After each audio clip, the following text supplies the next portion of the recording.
En esta ponencia vamos a tratar acerca de la imposibilidad de una auténtica identidad en la Fundación de Antonio Buero Vallejo. Esta obra tiene un argumento muy sencillo que tiene uno de los elementos esenciales en una cierta intriga que, bueno, voy a desmontar con la ponencia, pero pese a todo les recomiendo que si pueden verla en vivo mejor y si pueden verla en internet, es una obra extraordinaria para plantear acerca de la equivocación de los sentidos, ¿no? En qué medida los seres humanos somos o no capaces de ver la realidad tal cual es. Entonces, la obra más bien nos dice, pues muchas veces no, pero hay unos objetivos que tenemos que es luchar por acercarnos lo más posible. Vamos a tratarlo en 3 puntos y luego haremos una breve conclusión. Primero vamos a ver acerca de cómo el sujeto puede resultar temeroso, cómo puede no querer ver la realidad, ¿no? La obra nos plantea algo que de manera hiperbólica y simbólica, pero que nos puede pasar a todos, que es que aquellas cosas que no encajan con nosotros o que no son gratas, no las queramos ver. El argumento es muy sencillo y es un personaje que cree que está en una fundación, cree que ha recibido una beca, bueno, que él y otros que están con él han recibido becas para realizar unos proyectos que mejoren la sociedad. Pero rápidamente se va a percibir que hay algo que no encaja, hay una sensación de extrañamiento, hay cosas que no responden a lo que él dice, que van a llevar a que se dé cuenta progresivamente de que en realidad él está en una cárcel y los compañeros intentan en buena medida evitarle ese reconocimiento, pero por el sufrimiento que le va a implicar. Claro, él está ahí porque les ha delatado y entonces han acabado todos en la cárcel, ¿no? Entonces, eso no lo puede aceptar. Y vamos a hablar lo primero acerca de cómo los sujetos, él y cualquiera de nosotros, podemos ser temerosos ante ver la verdadera realidad de las cosas. En segundo lugar, hablaremos de la adaptación dinámica a la sociedad. Vamos a diferenciar, ¿no?, dos tipos de identidad, identidades fijas e identidades dinámicas. En las segundas, la identidad evoluciona, la forma de ser cambia, ¿no?, que es lo que sería lo saludable, pero tiene sus problemas porque la misma sociedad exige ciertas cosas, ¿no?, para formar parte del grupo. Y por último estaría el elemento más ético, más de mensaje que tiene esta obra, que denominamos imperativo de la acción como la exigencia que hace uno de los personajes a otro para que, aunque la realidad nunca la puedan asumir por completo, nunca podamos ver las cosas porque siempre hay un velo, siempre estamos narrando, siempre estamos con unas necesidades que nos impiden contar o ver las cosas realmente, seguir en esa búsqueda. Bien, el individuo temeroso. Aquí tienen una imagen de la puesta en escena que grabó Televisión Española hace unos años, que pueden ver en internet, donde tenemos a Tomás, sonriente y confiado y contento, porque ha generado esta alucinación, esta imagen falsa, que no tiene que ver con la realidad de que están en un sitio estupendo, en el que tiene una novia que viene a visitarle, estupenda también, que los proyectos que están haciendo son todos geniales, que todo va muy bien, que les cuidan muchísimo en la fundación. Y a su lado tenemos a Sel, que le mira de reojo, comprobando esa incapacidad que tiene el otro para percibir lo que realmente hay, que está en una cárcel, en unas condiciones lamentables y que además está en camino de ser ejecutados. Claro, ¿esto por qué conecta? ¿En qué sentido conecta con nosotros? Cualquier ser humano tiene la obligación, tiene el reto de construirse. nosotros biológicamente tenemos muy poquito de partida, algunos reflejos, pero que los perdemos. Y bueno, perdemos muchos de ellos y nos tenemos que construir nuestra propia realidad, a diferencia de los animales que lo hacen o entendemos que vienen bastante preparados para simplemente adecuarse a un contexto sin tener que hacer una elaboración psicológica al menos, ¿no? Entonces, el ser humano necesita unos cuidados de tipo material para después poder construir, afrontar la vida con todas sus asperezas, en la que pueda determinar una forma de pensar, sentir, actuar, que dé un sentido a quién es, en qué mundo vive, aceptando, acogiendo, bueno, pues las aristas, ¿no?, que tiene el mundo. Una teoría que explica muy bien, nos explica creo que muy bien a los sujetos, es la que constituyeron ya hace muchos años White y Epson en la terapia narrativa, en el que planteaban que cualquier sujeto tiene que, para llegar a ser como tal un sujeto, tener una identidad o personalidad, definir un discurso, una narrativa coherente, flexible y compleja. Claro, Tomás consigue una narrativa coherente al generar una alucinación, pero no podemos decir que sea ni flexible ni compleja, porque es una dada, es lo que hay, es decir, todo es maravilloso y tampoco es complejo, no incorpora la variedad de aspectos que tiene la realidad, que tiene aspectos positivos, negativos, ¿no? Es decir, para Tomás todo es blanco, no hay grises, ¿no? Bien. Ni siquiera hay negro, ¿no? O sea, que es una realidad, ha generado una identidad que es muy, muy, muy débil, ¿no? Como todas las veces que nosotros nos apartemos de la realidad y generemos algo que no tiene que ver con ella y, por lo tanto, pues es incompatible. Será incompatible en algún momento. Así, lo que hace el personaje es plegarse sobre sí. Ante su incapacidad para actuar libremente, pues lo que hace es no ver, que es lo que podemos hacer en muchas situaciones. Es decir, él no es capaz de lo que serían las demandas, ¿no?, que tenemos humanamente para realizarnos, que es ese sentido de independencia, de capacidad propia que tienen los sujetos y también las sociedades. Entonces, ante ello, bueno, pues se protege de esta manera.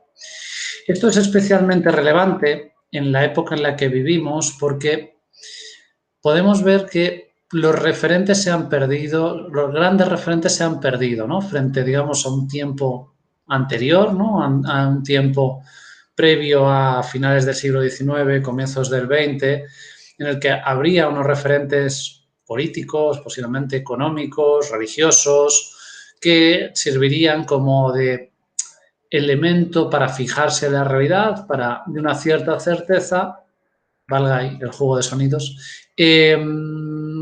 Aquí, en la sociedad actual, digamos que esos grandes referentes científicos, religiosos, políticos, ideales, ¿no?, de ideación como el progreso, han sido puestos en duda. Entonces, nosotros tenemos bastante en común con Tomás, porque Tomás se encuentra en una situación en la que lo que percibe a su alrededor no es muy fiable. Igual, de manera simbólica, que nosotros, la realidad que tenemos a nuestro entorno, pues puede no serlo, podemos no tener, tenemos que generar una realidad igual que la genera a lo largo de la obra, en la que al comienzo empieza con una absoluta no realidad y, bueno, se va acercando un poquito.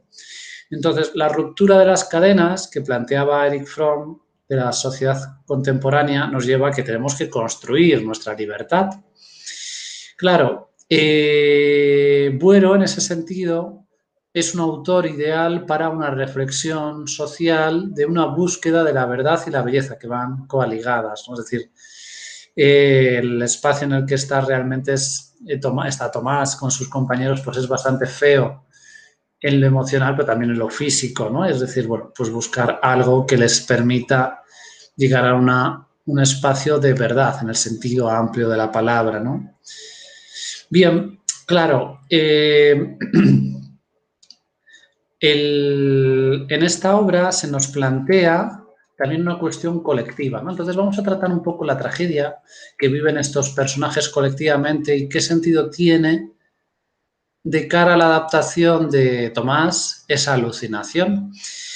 Nos dice Pajón que esta tragedia no es la tragedia no es pesimista, no surge cuando se cree en la fuerza infalible del discurso, del destino, sino cuando consciente e inconsciente se empieza a poner en cuestión el destino. O sea, la tragedia que nos plantea Buero parte de la torpeza humana que ellos creen que es una cuestión que va más allá de ellos. Entonces, aquí volvemos, ¿no?, a ese elemento de pérdida de referentes. Es decir, el sujeto actual no se enfrenta a, no parte de que le favorece o no los hados, la religión, la ciencia, el progreso, sino que está más expuesto a su situación particular, que es lo que tiene delante Tomás. Así, este se enfrenta a un caos porque el mundo no tiene más sentido que el que él le ha dado, y se lo ha dado de una manera muy falsa, ¿no?, muy ciega, ¿no?, con todo lo que representa la ceguera en Buero, ¿no? Seguro que también conocerán, ¿no?, otras obras, ¿verdad?, el que nos plantea, ¿no?, esto, ¿no? La ardiente oscuridad, pues sería el caso más claro también, ¿no?, en este tema. Bien, entonces, claro, Tomás responde creando imaginariamente un mundo irreal que encubre, que tapa, que vela la realidad tal cual podemos hacer nosotros en otros planos, digo, bueno, pues menos exagerados y menos simbólicos, ¿no? Un problema que tiene adicionalmente es que de forma social, claro, nosotros muchas veces nos plegamos a aquello que nos demanda la sociedad. Entonces, claro, Tomás quiere ser alguien como los demás, igual que todos. Entonces, se inventa una realidad de normalidad. Igual que el resto, pues podemos hacerlo y ficcionalizar o comportarnos de una manera que tenga que ver poco con nuestra identidad. Y con esto llegamos a que, claro, Fromm nos plantea que hay dos tipos de identidad. Decíamos, una fijada, cristalizada, y otra dinámica, que se mueve.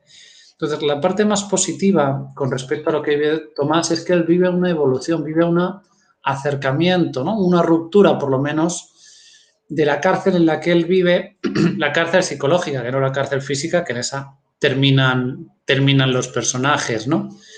Él tiene una ceguera que va muy asociada a un materialismo. Es decir, él presenta que la fundación es un sitio de plenos lujos, ¿no?, donde están cuidados como una especie de hotel 5 estrellas, que vienen constantemente a cuidarles, que todo está muy cuidado, todo está muy es de buena calidad, está revisado, ¿sí? Es decir, también hay un tema que podríamos hablar acerca del aburguesamiento, ¿no?, que volvería, ¿no?, a tocar con cosas en las que podemos vivir en nuestra vida cotidiana. Así, la incapacidad del ser humano para distinguir la realidad simbolizaría dos aspectos conforme a Lain Entralgo. Uno, la constitutiva limitación de nuestra realidad en tanto que hombres, nuestra capacidad inseparable de nosotros que no nos da para entender la realidad en su conjunto muchas veces, ¿no? Porque hay muchas cosas que resultan ingratas, difíciles de afrontar. Y por otro lado, la necesidad en que nos vemos ante la existencia de ese límite de vivir como problema nuestra limitación, nuestra honestidad y nuestros conflictos. Esto es tal vez más esencial en lo que vamos a comentar ahora. La obra insta a una relación con este límite de esfuerzo por acercarse lo más posible a la realidad, ¿no?, sabiendo que nunca se va a alcanzar.